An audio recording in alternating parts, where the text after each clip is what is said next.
Hello, everybody, and happy Friday to everyone. And thank you for joining this latest edition of Cyber Foundation Fridays.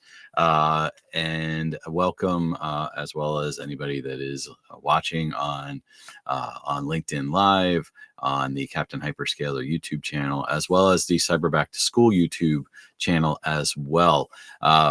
I built the Cyber Foundation Fridays both as a promotional aspect of showing teaching, showing myself teaching, as well as providing information, valuable information around cyber resilience, risk awareness, and AI security as part of uh, promoting my Accolade and Asaka training, as well as providing information to you as part of October Cyber Awareness Month.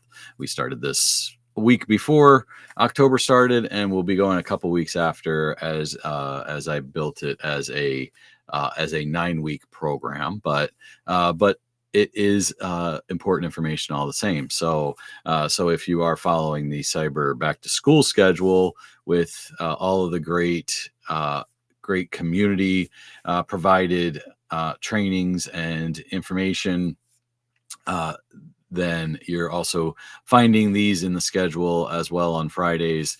But please go to Cyber Back to School and look at the sessions that are being provided, not just by myself, but by many others in the cyber community, as well as there's a lot of Microsoft from many of my MVP peers, as well as some AWS as well, through the AWS Community Builder program that I'm also a part of. So feel free to go out, again, cyberbacktoschool.com. It is in the ticker here for everyone to take a look at. And every Friday, different times, you can find the event. You can follow the Captain Hyperscaler LinkedIn company page, and you can find the events that are coming up and find out what's happening. So let's talk about today's topic. Today's topic is around risk analysis and treatment, and we'll do a quick summary around risk framework. We talked about risk framework 3 weeks, 3 weeks ago, as we roll through the different subject matters and everything within my what I'm doing in terms of the 3 topic areas, or areas of foundations for these Friday talks. So let's talk more and get more into this conversation and into this topic. If this is the first Cyber Foundation Friday that you have attended, or if you have not attended one of my courses in the past, or haven't followed me on social media, my name is Dwayne Natwick. I am the CEO, owner, and principal training architect at Captain Hyperscaler. Captain Hyperscaler is a APMG accredited training organization for Asaka. We're also an Accolade training partner. We are an AI search training partner, Microsoft training partner, CompTIA delivery partner, and AEC Council training center as well. Different terminologies for different certification companies. I am also a accredited Asaka trainer. One of the things around becoming an Asaka trainer and becoming an Asaka training organization is you have to go through certain third-party accreditation and third-party evaluation to teach their courses and to be a organization that teaches their courses. And we are a premium partner. So if you are looking for Asaka training, we can help you there. We can also build a nice training saga with you with the foundations, the foundation and practitioner aspects of Accolade into some IDLE and Asaka training as well.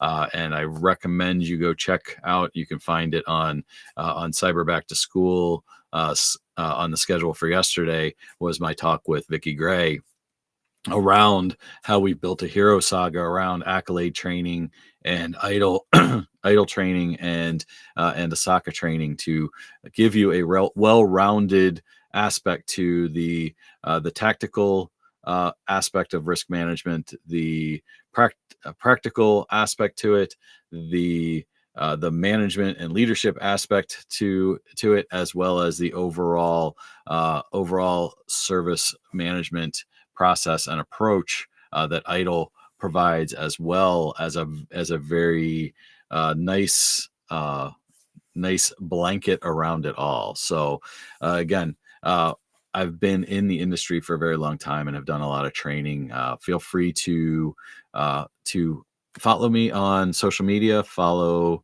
Captain Hyperscaler on our LinkedIn company page and YouTube channel as well, and as well as these Foundation Fridays events that I have been putting on since late in September. Again, we are on the second of the risk management track that I have put together. And next week we will go to the second of the AI track, and we'll talk about threat detection and how we can use AI for threat detection and operations as part of AI security.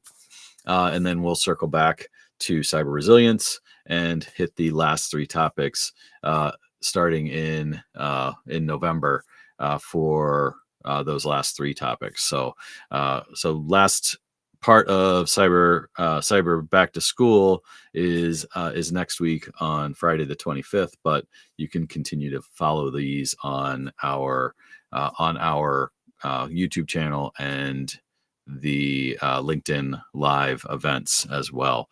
So and upcoming Accolade training we have coming up in we've already done the risk management foundations and AI security foundations, but we still have the risk management practitioner coming up as part of their beta Accolade's beta exams for the risk management certifications. So if you're looking to do the risk management practitioner beta exam, we are doing training on that. Excuse me, on November 6th and 7th. I have structured these trainings very flexibly, in a very flexible manner, where they they're done in 3-hour sessions from 8 a.m. to 11 a.m. Eastern time, which is 1 to 4 p.m. UTC if you're in European time zones. So feel free to reach out. I'll provide a QR code at the end of this presentation as well that you can go to and check out these courses. But reach out to me directly on social media if you are looking for it. We're offering a special deal.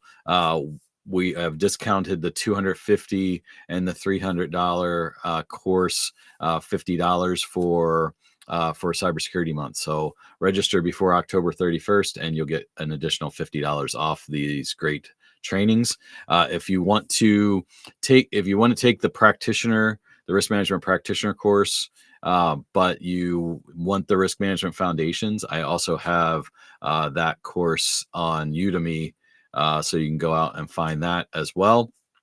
We also have coming up the coupling of the foundations and practitioner of cyber resilience, which was the first certifications that Accolade came out with.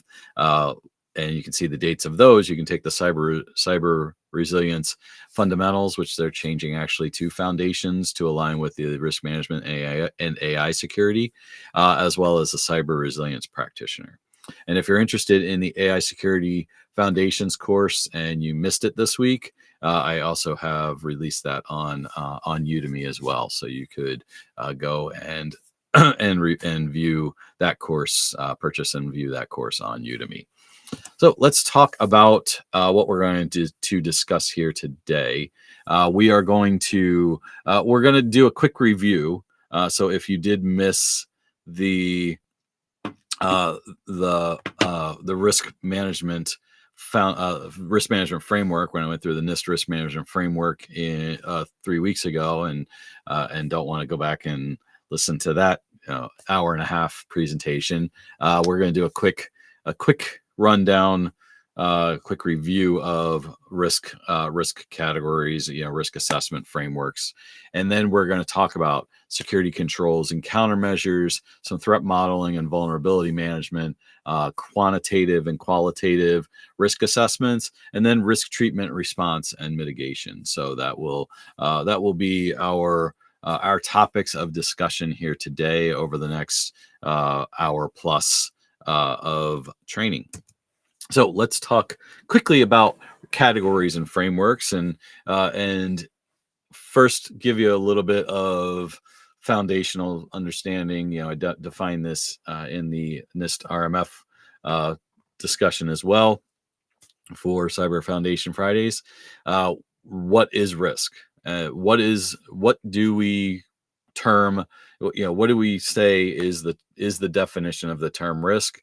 And risk is just any potential loss, damage, or harm that results from the occurrence of a threat being exploited. So, and it's generally exploiting some sort of vulnerability within our organization, and that could be a technical vulnerability. It could be a human vulnerability. When we think of things like phishing attacks, those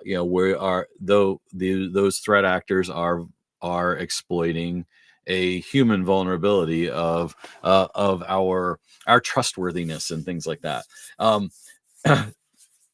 The fact that this says, this could be digital systems, it could be digital assets, it could be physical assets, it could be physical systems as well. It could be physical buildings and things like that. So, we get into this area of talking, when we talk about every threat, we talk about it from a standpoint of our digital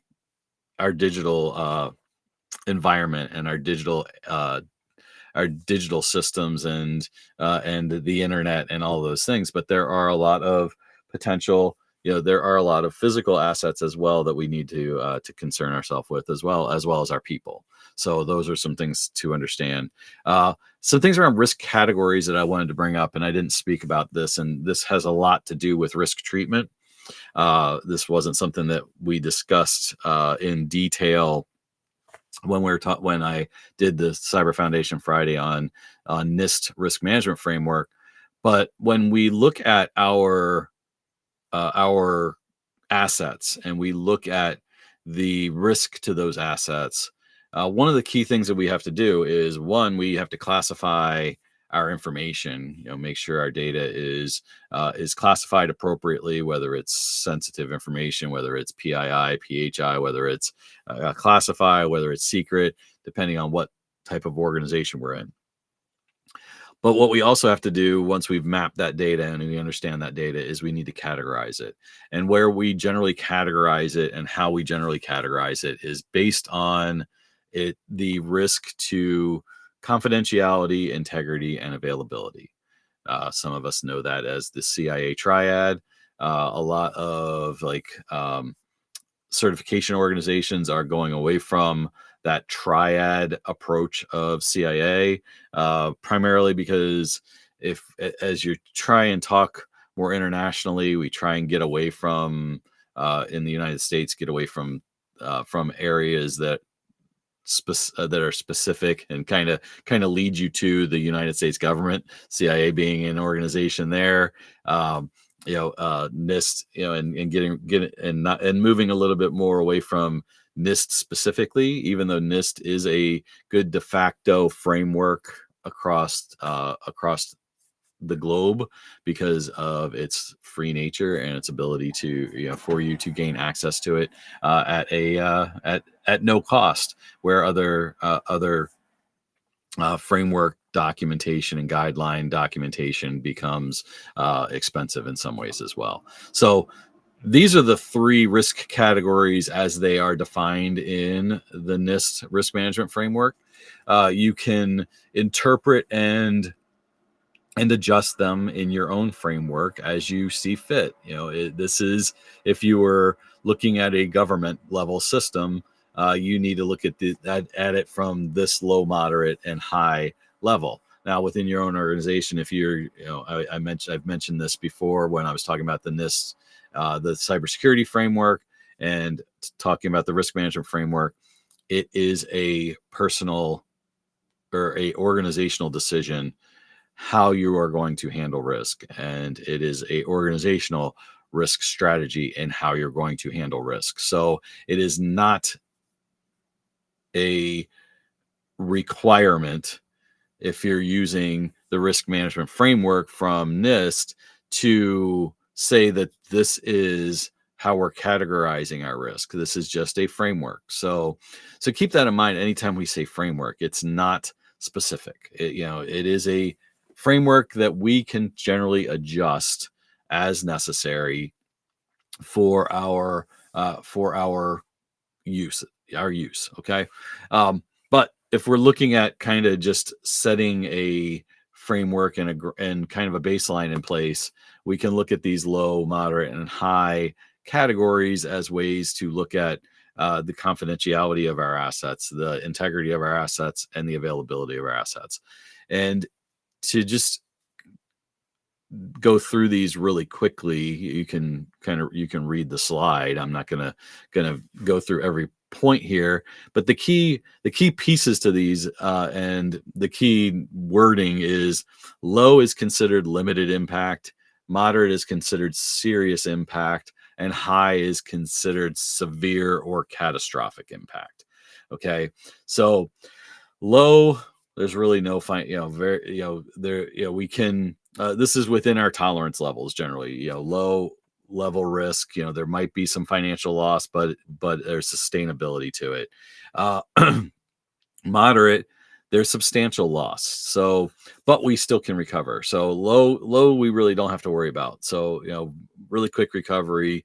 No, and a key thing when we're thinking about the physical aspect in our human beings, we also need to think about like personal injury, personal loss of life and things like that too. So those points are there as well, especially when you're looking into the government where military deployments and things take place. Also, there's risk to human life. Moderate, again, serious, but we can still recover from it. It may take a little bit of time. We may see a dip in our balance sheet and things like that from a financial perspective.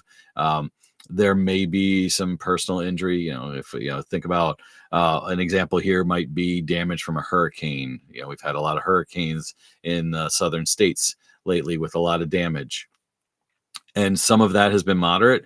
Some of that would be high when we think about severe and catastrophic. This is where financial loss we probably aren't going to be able to recover from. This is where we lose our business. We might lose lives and things like that. So like I mentioned, there was a lot of loss of life with Hurricane Helene that went through eastern Tennessee and western North Carolina, because they're not ready in those mountain areas to handle a hurricane as much as and still a lot of damage even in Florida with Milton Milton right behind it,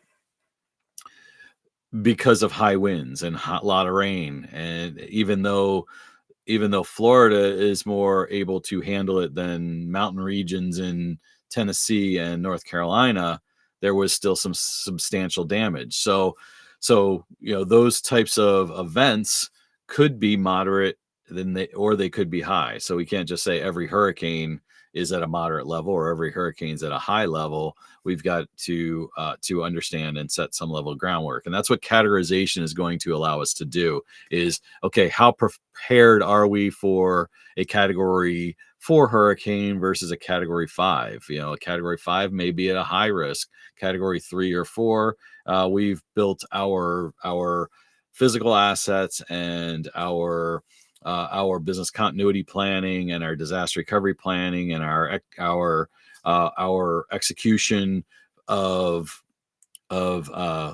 moving people out of the area, is all very detailed, and we're in good shape for that. And so those are the things we think about when we think about categorization.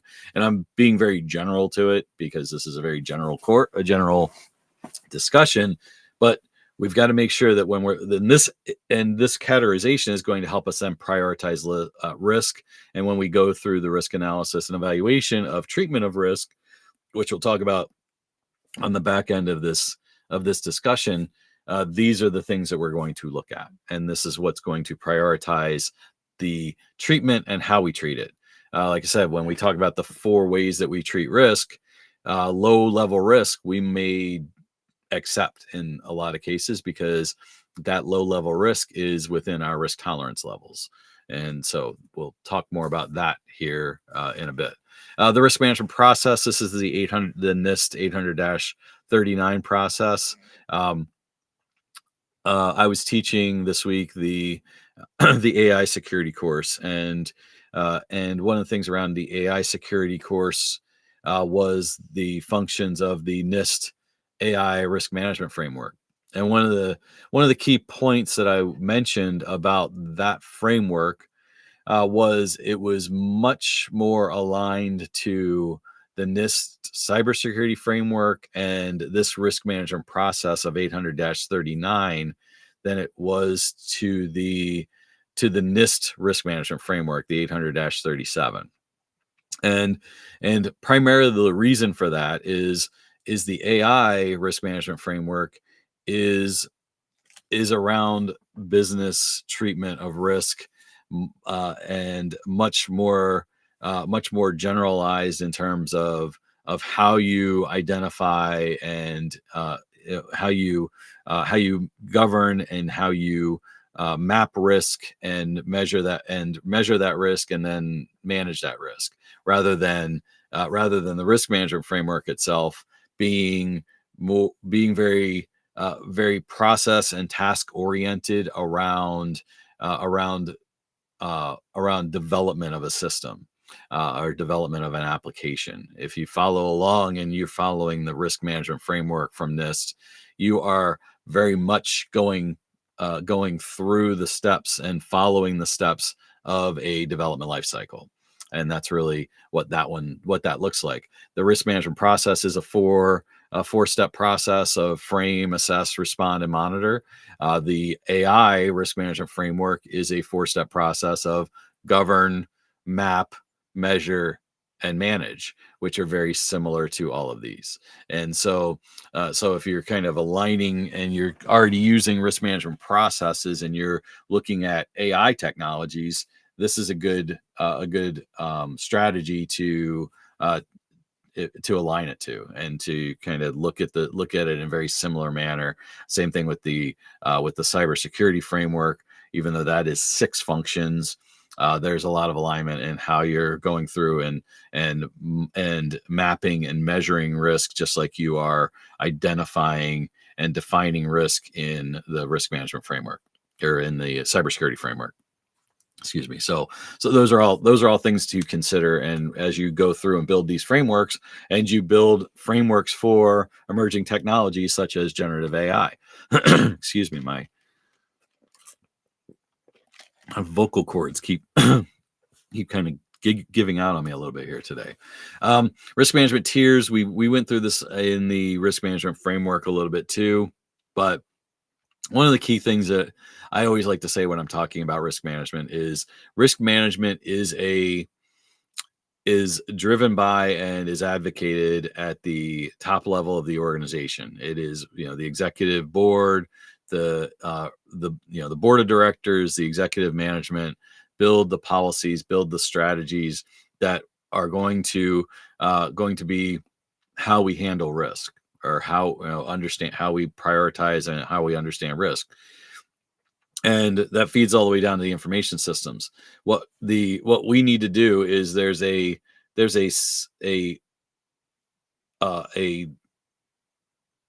bottom up and a top down strategy to all of this, because the organization is going to drive what the mission and business process and procedure, policies and strategy is to the organization. And from a risk professional standpoint and around our information systems, we need to align how we are addressing and prioritizing risk to those specific mission, that specific mission and those mission and business processes. So anytime we are putting a system or application in place, we should be looking at the risk of all of that and aligning it appropriately towards the business mission.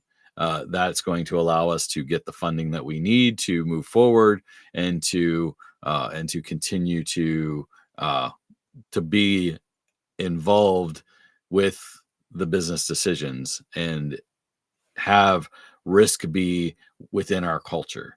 And the organization then can advocate for that, and then it's executed by everybody within the organization if there's proper alignment to that, proper alignment and prioritization towards the business critical systems and the business critical processes and all of that. We need to be, as risk professionals, very in tune to that. Again, just another kind of look in terms of the mission and business. The organizational strategy is going to influence and influence the enterprise and security architecture, and really the overall prioritization to risk across the entire environment of operation. And the better we align it all to business critical systems, the better we're going to be, and the more in line we are going to be, and the more resources we may find available to us if we can get that alignment consistently to the organizational strategy and the risk management process. So key thing here, hold on one second, I just saw a slide that's about to pop up that I needed to remove. Okay. This is the NIST risk management framework, the 800-37. I recommend you go back and look at the presentation for Cybersecurity Friday, or Cyber Foundation Friday, that I did around this. I'm not going to spend a whole lot of time on it. I just wanted to kind of put it up here for review as we kind of go through a little bit more around security countermeasures and everything like that. The key aspect to it all is this prepare aspect of it in the middle. And knowing the risk management strategy, the risk management tolerance from an organizational and a system level, and then we can go in and do the rest of these steps from there, making sure that we're constantly looking at what the organizational's risk management strategy is and what that risk tolerance is, through how we're categorizing our information and our systems, how we're selecting controls and implementing those controls, and then how we're assessing those controls and going towards authorizing all of that to production. And as I say in every one of my conversations and talks, is if we aren't then continuously monitoring our effectiveness, the validity, and verifying the controls that we have in place, we don't know if something bad is about to happen. And that's why monitoring is consistently there, continuous improvement, looking at our plan of action and milestones and building additional projects to put additional controls in place are all things that we need to understand and consider there. So let's talk about those controls and countermeasures that we have in place. And really a way to kind of start all of that is looking at defense in depth. And so when we look at risk, we need to look at risk at various different levels. And if we aren't looking at it at various different levels, then we are going to have vulnerabilities in other places. And that's really what it comes down to. One level of protection is not enough. We've got to take a complete approach to protecting not just our data, but all of our assets as well. This is looking at it more from a digital asset perspective, but it is important from making sure we have proper physical security, making sure we're protecting our identities, we're protecting the perimeter of our buildings and of our perimeter networks. We're protecting our local area networks, and then all of our devices, our compute devices, and everything in our applications, and all of those things. And we could add and put really into this slide, defense in depth / zero trust. The way that I always discuss, and I'll do that right now, actually. uh, is Zero Trust to me is Defense in Depth 2.0. The pillars are very similar in terms of the only difference is you have infrastructure as kind of one of those pillars instead of perimeter security, and then you just have networks in there. But you have devices, you have applications, you have data, and you have identity all in there. Those six pillars after physical security are all around zero trust, and you can almost put zero trust concepts into physical security as well. If we're using badging systems and things like that, we're making sure that that we are assuming a breach, and we are continuously verifying identity and continuously identifying and handling confidentiality, integrity, and availability throughout our organization. And we are evaluating what that the integrity of that to maintain that confidentiality through assuming a breach and making sure we have principles of least privilege, and that we are constantly asking, constantly verifying, access to our digital assets and to our networks. So those are all things that we need to understand and think about. And kind of go through just some various examples of security controls and countermeasures that we have around defense in depth. Is obviously we have for our at the data level, data encryption. And if we think about this in various ways in terms of confidentiality, integrity, and availability, we've got in here backup planning, disaster recovery planning. We could put business continuity planning on here. We could put incident response planning all in here, as well as some of these specific security, these technical based controls. So we've got administrative controls in here. We've got logical technical controls in this list of various countermeasures. We haven't mentioned there's no real physical controls mentioned here, but we have the aspect of physical controls where, like badging systems, closed circuit television, cameras in place, and things of that nature are all fall into the various security controls and countermeasures. Many of these are just more the ones that are commonly known and commonly used, just as an example. And that drives into, again, when we look at the need for the business, looking at the business mission and processes, we want to maintain business continuity. Continuity of operations is also another term in here a lot of times. But this plan is built by a team, and it is used for continuous use, continuous evaluation of and a execution of a incident that may cause a level of harm, more so in that moderate to high level. And the business continuity plan is a countermeasure and control to decrease that risk of essentially a moderate or high level risk event taking place. So we have to have our continuity strategies. And one of the things I should have added in here, because we're talking about business continuity plans, and up next we'll talk about disaster recovery plans, but a lot of times this is all fed through an incident and is executed through our incident response plan as well. So our incident response plan becomes a key factor to all of this within our overall ecosystem. Okay, so those are some things to consider and understand and think about as you build those these business continuity plans. Is the incident response plan is going to drive that event and execute that event to a point where we say, okay, this is hit a level where we've got to execute our business continuity plan, and therefore also execute our disaster recovery plan, which is generally the uh, the technical execution, technical support to the business continuity plan. So having proper sites and proper disaster response procedures. I'm not going to go into deep detail in this. I do a lot of training around these plans and everything. We talk about this a lot, like in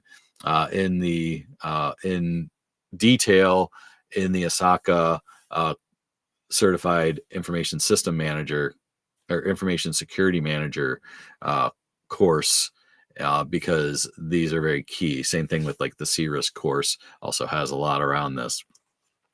So keep that aspect in mind. And if you want to learn more about it, again, I am teaching an Osaka CRISC course in December as a virtual instructor-led training, also to prepare you for that exam. Again, these work together. You generally don't have a business continuity plan without a disaster recovery plan. Generally the execution of a disaster recovery plan, because of our reliance upon digital systems, is such that generally is going to come into play. Now, you could have a business continuity. Well, let me think about this for a second. So you could have a business continuity plan without a disaster recovery plan, but generally you don't have a disaster recovery plan without a business continuity plan, would be the best way to state it. And some of you may disagree with that statement and may say, oh no, you got to have both of them.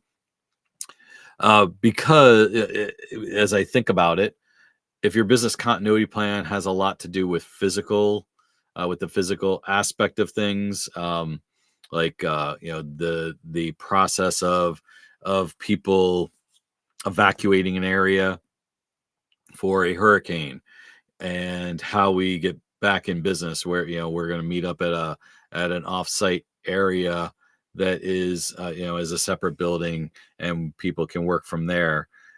Could be a business continuity plan, but there might not be necessarily a disaster recovery plan in place for from a digital perspective, but there still might be one from a standpoint of how we're going to restore our facilities.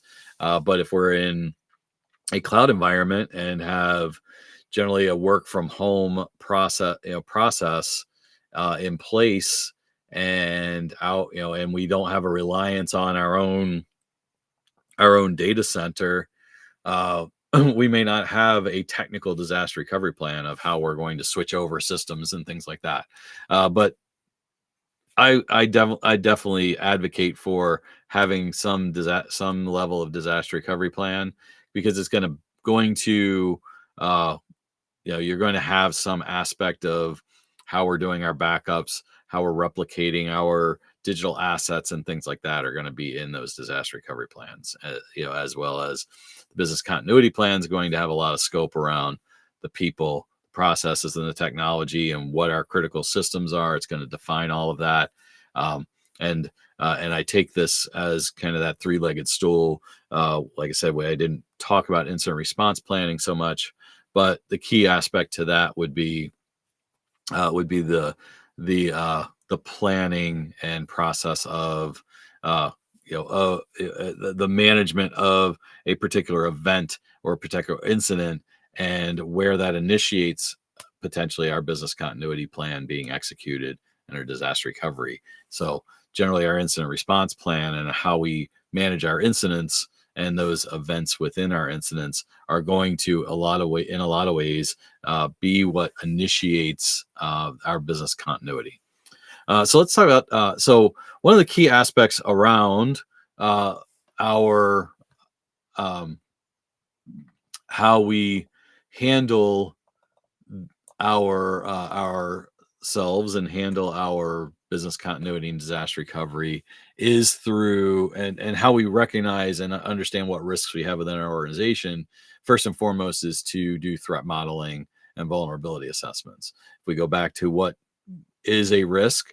A risk is harm that is done through through an event that exploits a vulnerability generally, and that is why we need to then do a vulnerability assessment and do threat modeling to understand what and how these risks look within our organization. And so we do threat modeling for various reasons. We do it to improve awareness. We do it to reduce our attack surface.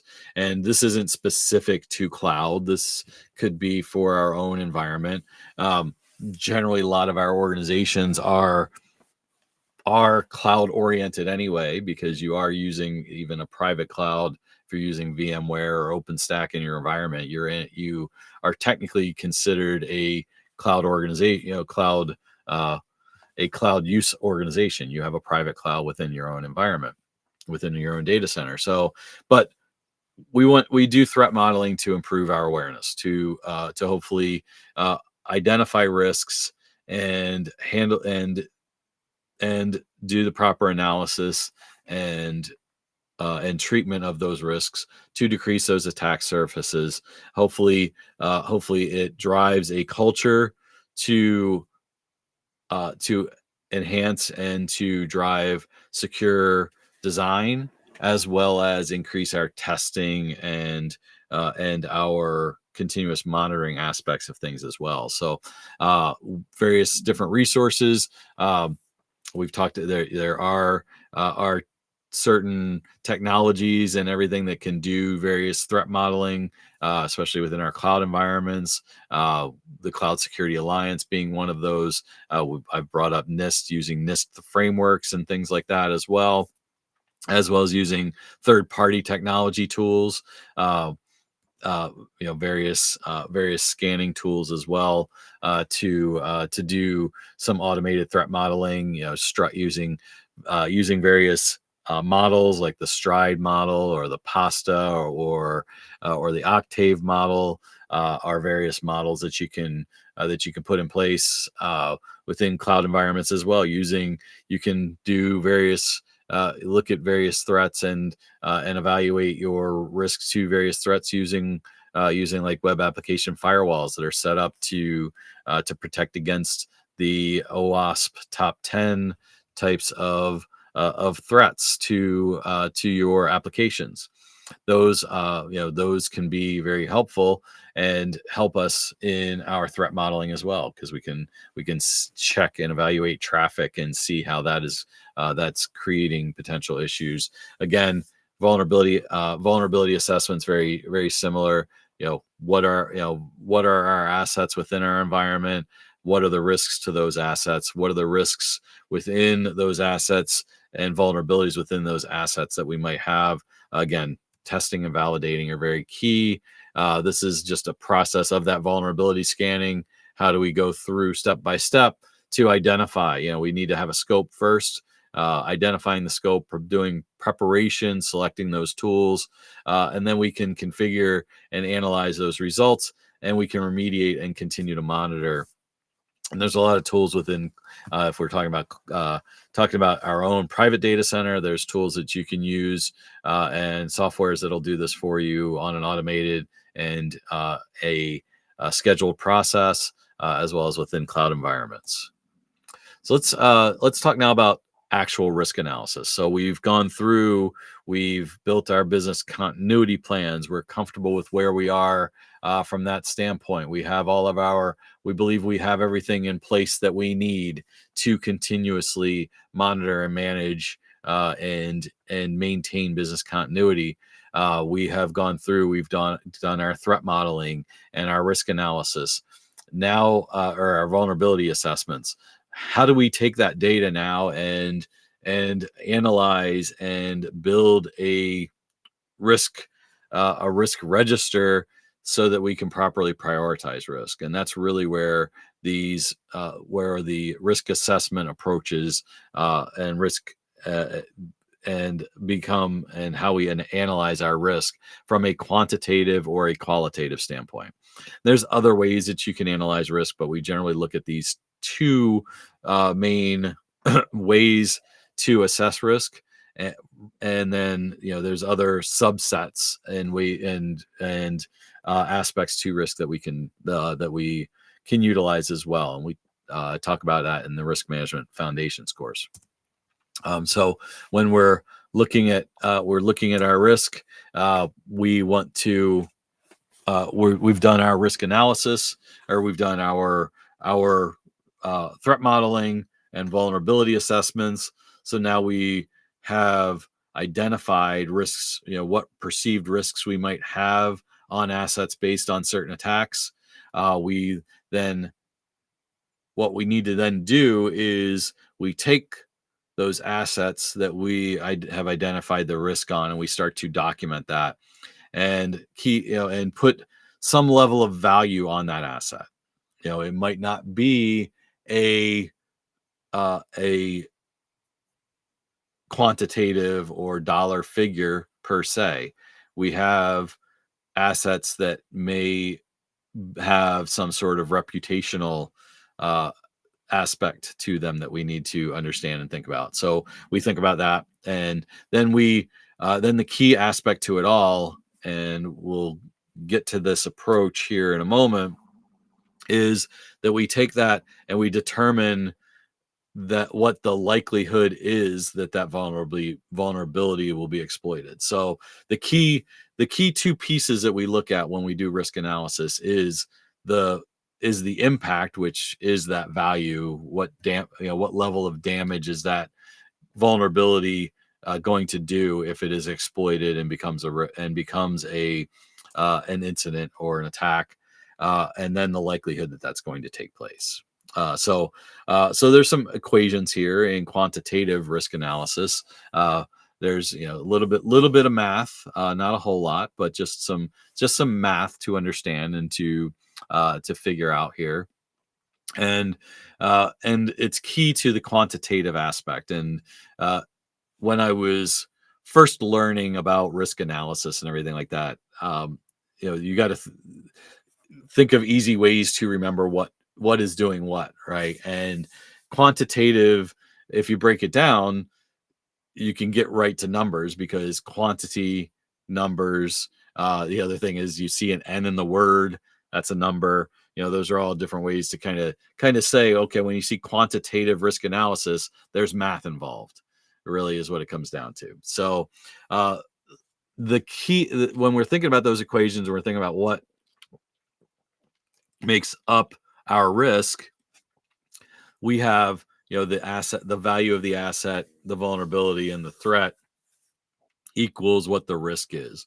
And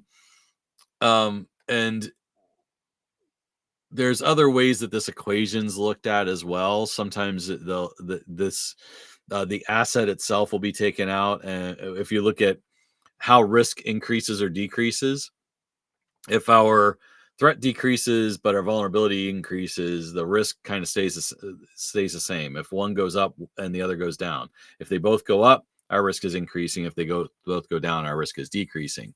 But when we look at overall, look at modeling, and look at doing the math from a financial perspective, what we generally look at is our annual loss expectancy.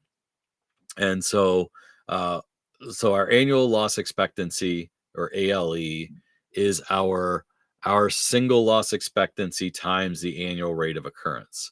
And there's an additional equation here of single loss expectancy, which is the value of the asset. Excuse me.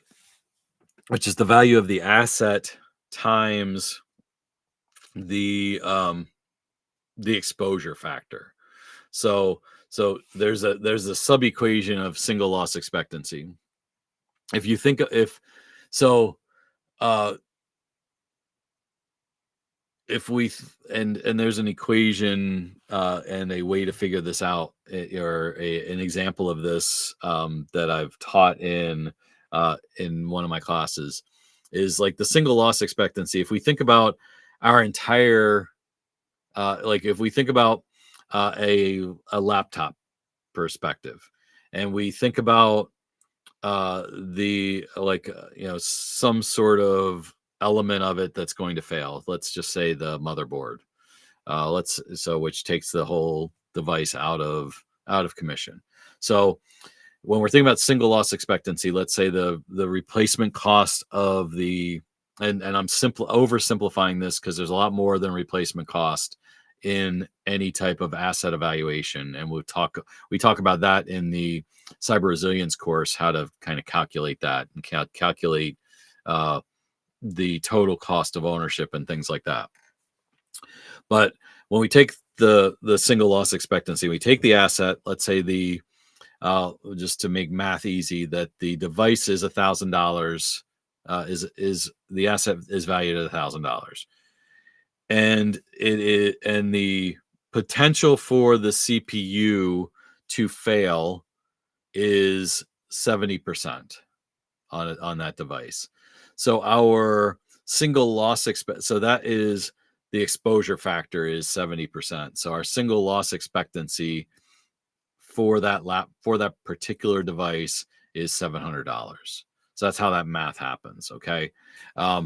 Then we say, okay, there's a annual rate of occurrence that this CPU may fail every 24 months. So that annual rate of occurrence is 50%. So we take that $700, multiply it by 50%, and then our annual loss expectancy is $350. And that's really how that math works in terms of the threat modeling equation. I'm oversimplifying it. Generally, what we're going to probably look at more is the entire fleet of devices, and it's going to be much bigger numbers. But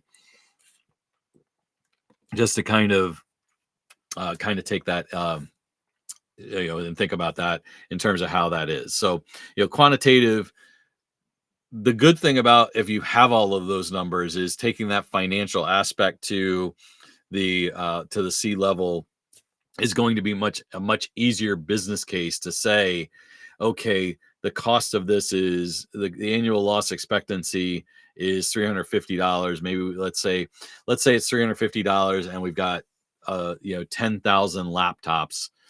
So really our cost is was that $350,000. If I go 350 times, I said 10,000, $3.5 million. Sorry, $350 times 10,000. If we've got 1,000 laptops, just to make it a little bit lower, that's 350,000. I think that's what I was saying. I just put an extra zero in there. So if we got a fleet of 1,000 laptops and we've got a annual loss expectancy of $350 per laptop, that means we're exposed $350,000 potentially of loss in that year. So then we look at, okay, we're going to purchase, 100 backup laptops at, what I say, $1,000 each. That's, at 100 backup laptops at $1,000 each. That's $10,000 or 100 laptops, $1,000 each. That's $100,000 in investment that we're going to have, based on, and so $100,000 for 100 backup laptops versus annual loss expectancy of $350,000, and the loss in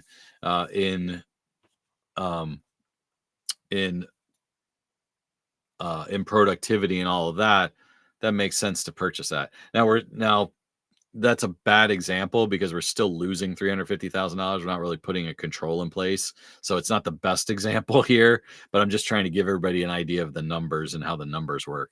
Generally, we're going to say, okay, based on a potential attack on our and we'll put some sort of resiliency in place in terms of loss of a device or a system. We'll put a control in place that hopefully keeps it from happening. Maybe a potential, like a ransomware attack, taking down a system, and we have backups in place so we can bring that system back up. That's going to be a little bit better example there, but even so, we're at least maintaining productivity, maybe that $1,000 is a write-off as well. We put some, we'll talk more about that, and I'll use that example when we talk about treatment and things like that. So qualitative is a little bit different. But hopefully that gives you kind of an initial framework if you're not familiar with quantitative risk analysis. And we'll talk about more about that treatment then of those laptops. We'll keep that example in your head, because when we talk about treatment, we'll talk about various treatments. So one of those controls might be purchase some backup laptops just to maintain productivity of our users. But how do we still also mitigate that $350,000 loss? And we'll discuss that here in a moment. So qualitative is much more scenario based. So we identify what that risk is, and we kind of choose what we determine what the scenario is going to be that's going to create that risk being realized. And that's really a key aspect. It's a much more iterative potential process. It's much harder to build a business case for the organization because we don't always have those numbers in place either. So we continue to look at that and consider that as well. Looking at both of these again, quantitative is very objective. We can do those numbers, where qualitative is subjective, but is also quick to implement. We can do that kind of scenario based analysis pretty quickly based on our subject matter expertise and what we know. Quantitative may take us a little longer to gather that data. And I had this discussion actually when I was going through my CISM accreditation with the consultant that was evaluating my knowledge, and we had gotten into a discussion about which one is easier to do. Quantitative may be quick and easy if we've got all the data up front, but generally it's a little bit harder to gather all that data around that risk and all that all of that quantitative aspect of things. Like I said, it's much more than just the value of a laptop. There are the residual effects of how long it takes to redeploy that laptop, but then put a new image on and things like that. Annual maintenance costs and things and those things all go into the quantitative assessment, where qualitative again is very outcome based, based on probability and impact, and much more subjective. So you can you build a story, and building a story is a little bit easier and more and helps to classify things a little bit quicker than quantitative does. And when we're doing especially the quantitative or the qualitative risk analysis, this is how we look at then the impact and likelihood. We kind of put it in a matrices and a matrix aspect of what is acceptable versus unacceptable based on how likely and how and where we categorize that event. We could put low, moderate, and high in that impact as well, within our organizational categorization. Also, we've just got minor, moderate, and major here, where we're looking at that. And if we've even a major incident, not every major incident is at our extreme level of treatment, because if it's even if it is going to cause irreparable damage to our organization, if it's unlikely to happen, then we don't need to necessarily do anything about it. It's acceptable. I'll give an example, another like physical example. I'm talking a lot about hurricanes just because they're in the news a lot this time of year. And I live in Michigan, which is away from any ocean. A hurricane coming to Michigan would have a huge, a major impact to companies in Michigan. But the likelihood of a hurricane coming to Michigan is extremely unlikely. So we're going to say, okay, that kind of natural event, we're going to accept that. Michigan does get every once in a while tornadoes. but depending on where you are, there's more likeliness in some areas than others. Um, it probably is a moderate likelihood in a lot of cases. So if we're looking at it in a, we're likely to have a hurricane happen, and it's going to do major damage if it comes across our path. It falls into that high three. If you're in like Oklahoma or Kansas, there's a much higher likelihood of a tornado to come through. So, and is could fall into that unacceptable risk category. So that's kind of how we evaluate those scenarios, and can quickly kind of take a scenario and evaluate the likelihood and impact that it's going to have on our organization. So that drives us into then risk response. Once we've analyzed that risk, we understand the impact and likelihood to our assets. Now we can determine how we're going to respond to risk. And once this slide should probably be more towards the end, but we need to understand what residual risk is as part of our risk treatment. So we put we've identified our risk, we've analyzed the impact of that risk, we've got it documented in our risk registry. We're working on prioritizing our risk response. Once we determine what that response is, we have a level of residual risk. And a key term and way to mention this is, we never ignore risk.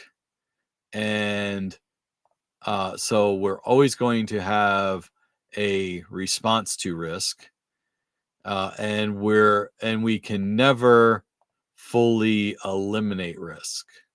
Okay, so that's a key thing to understand here is when we are thinking about risk, we are going to always have some level of residual risk, which is what is left over when we have treated our risk. Okay, so again, we can't ever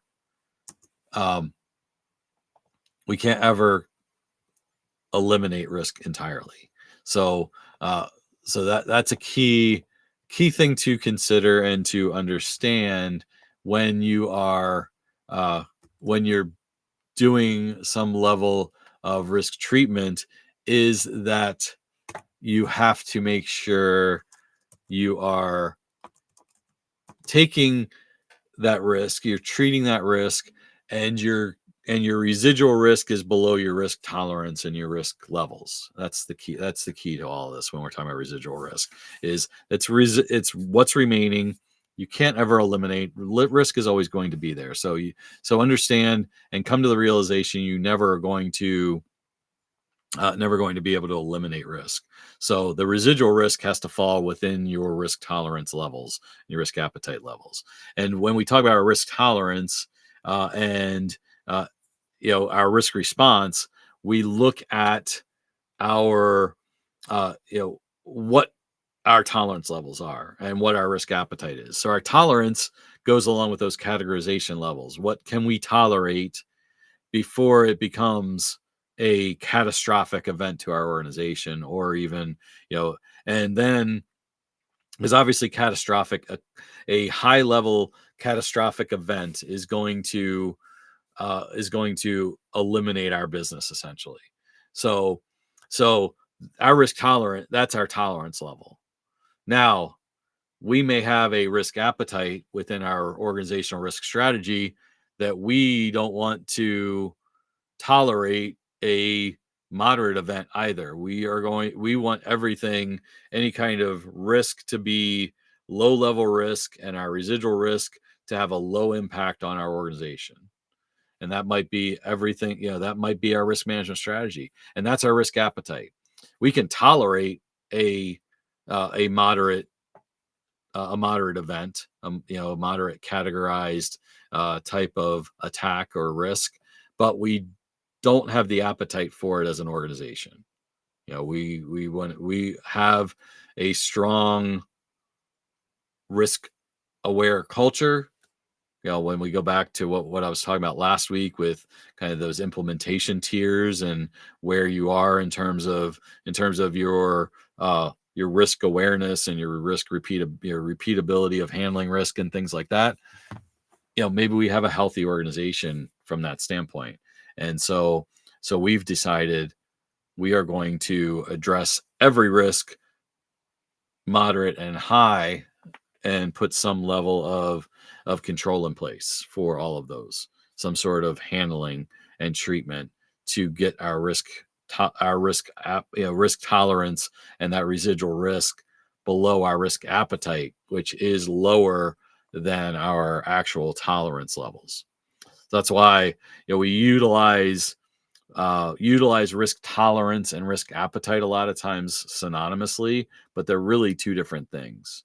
Tolerance is what we can tolerate before everything might cease within our organization. The appetite level then is below that in terms of what I'm willing to accept as an organization.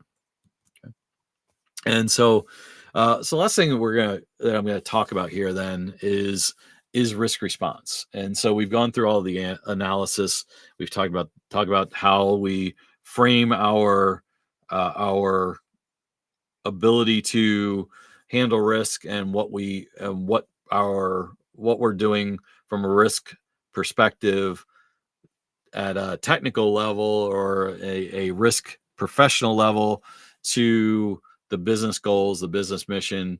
We got to align that appropriately when we're doing threat modeling and threat analysis. We got to make sure that we're building business cases appropriately, whether we're doing qualitative or quantitative risk analysis. That's all going to go into that. So then we need to determine then, okay, we've got our risks documented, we got it in a risk registry. We then prioritize what risks are most important to our organization. Now we have to determine how we're going to respond to risk. So there are 4 aspects to responding to risk.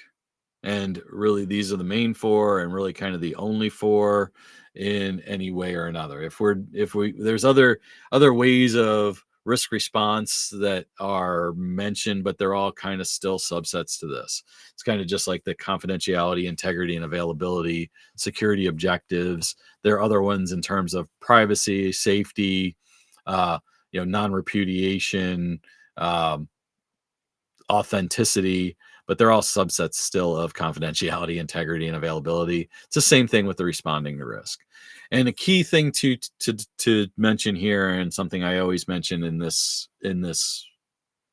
discussion, is we never ignore risk. There's a key aspect to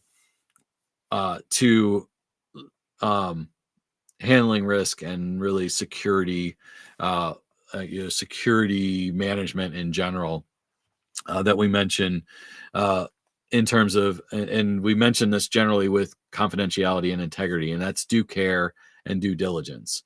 And again, they're generally, when I teach them, I mention them together, but they're two different things. Due care is our responsibility to our customer, and that customer could be an internal or external customer. It's really our responsibility to our people and to our product. That is what due care is. Due diligence is our follow-up to that due care, follow-up to that responsibility. Do we follow through with what our responsibility is to the customer? That's due diligence. So that's why they're really intertwined, and you can't really you've got to have due diligence to any kind of due care that you are responsible for. You've got to make sure you have follow-up and follow through. And so that's why we can't avoid risk.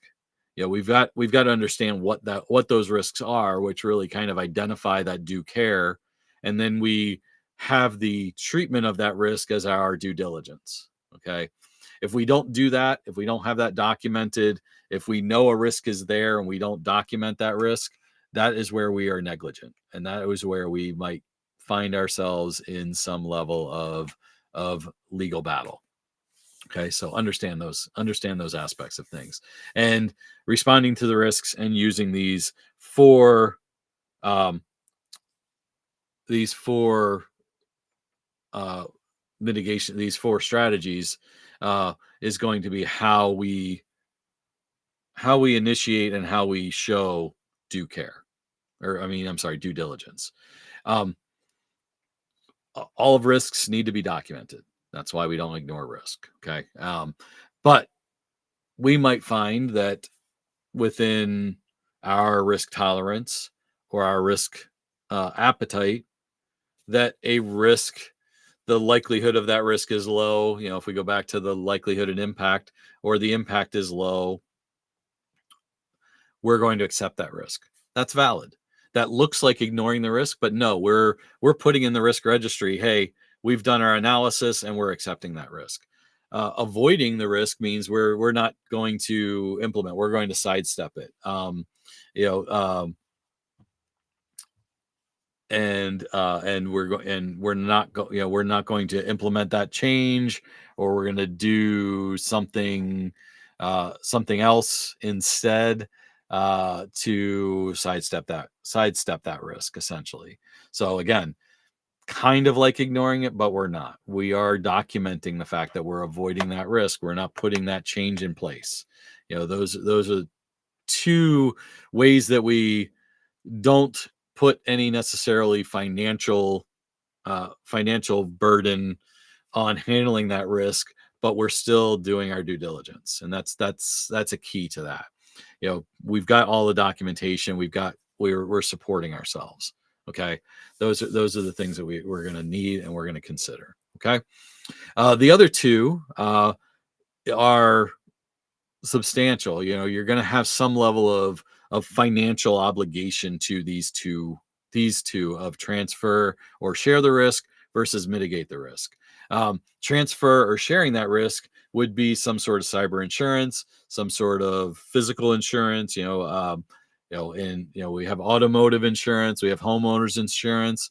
The homeowners insurance is a transfer of the risk of us being robbed to the insurance company. So if we get jewelry stolen at $50,000 worth of jewelry or technology, the insurance company is going to give us that money to replace the replacement cost, generally minus some deductible or something like that in some cases, depending on what level of insurance you have.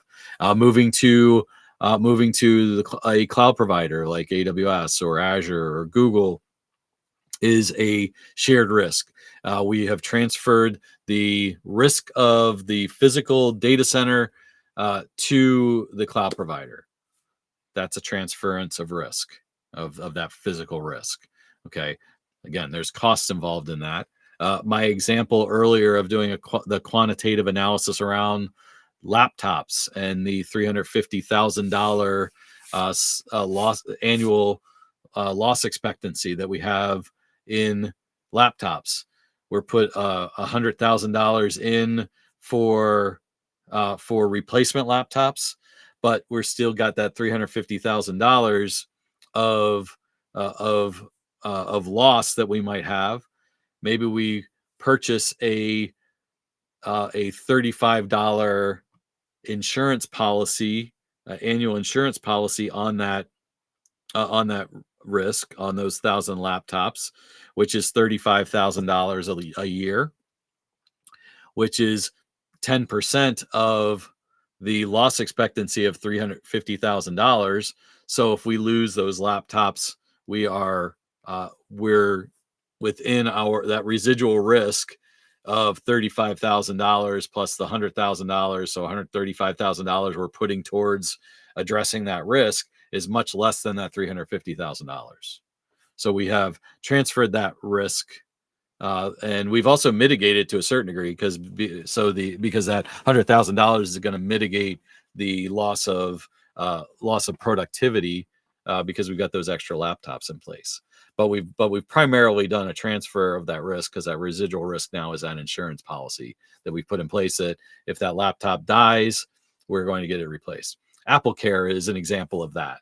You're paying less than the replacement cost of that device if the screen gets broken, or if the CPU fails. You go to the Apple store, you get it replaced, and you're paying that annual or monthly cost of that replacement so that you don't have to spend $1,000 to replace that device otherwise. So maybe it costs you $100 as a deductible, plus, you know, plus, 10, 14, whatever it is per month. Um,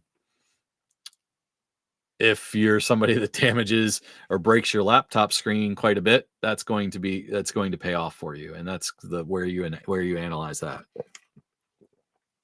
Um, Mitigation of the risk is the much more substantial investment in resources and time, because this is actually putting a control in place. This is where we're actually going through and uh, and and putting, say, a firewall in place, or a web, uh, a second, a building or putting online a second data center for cyber resilience and things like that. That's the mitigation aspect of things. We're putting control, we're physically addressing this by putting controls in place, like encryption, or putting multi-factor authentication, putting putting uh, device, Intune or some sort of mobile device management in place to mitigate the risk of data breaches on those devices. Those are all the mitigation. Those are the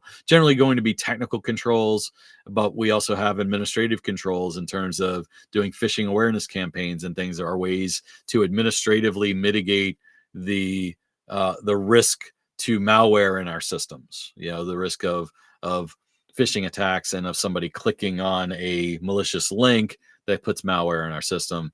Phishing awareness campaigns and all of those things are going to come into play as well. So that's the mitigation of risk. And like I said, that's going to take the most amount of time. That's generally where we build, project plans. We have projects and everything like that.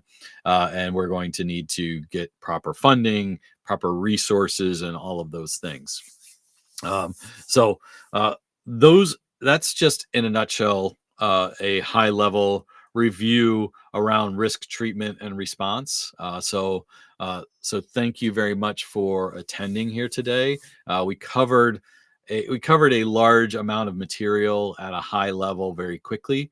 Again, I teach various courses at various times, and if your organization has 5 to 10 people that need to be trained as well, we can certainly work a personal training for your organization, as well as like I said, the open enrollment aspect of things. Also, keep following and follow the cyber back to school channel, YouTube channel, the Captain Hyperscaler YouTube channel as well. We do podcasts and things as well, on a lot of times that go up on that channel, as well as the Captain Hyperscaler LinkedIn, as well as my LinkedIn, to know when these events are coming up, as well as you registering for the link. These events are on LinkedIn Live, and you can register directly on there. I'll be back next week to talk about threat detection and operations with various AI tools, and then we'll circle back. We're gonna, instead of cyber resilience profiles on November 1st, I'm actually going to talk about building a cyber resilience, a cyber risk management action plan for building cyber resilience within your organization. We're going to go through those 4 phases of doing that. Then we'll talk more about risk strategy and governance on November 8th, and then finish this 9-week Cyber Foundation Friday track with AI risks and AI ethics discussion on November 15th.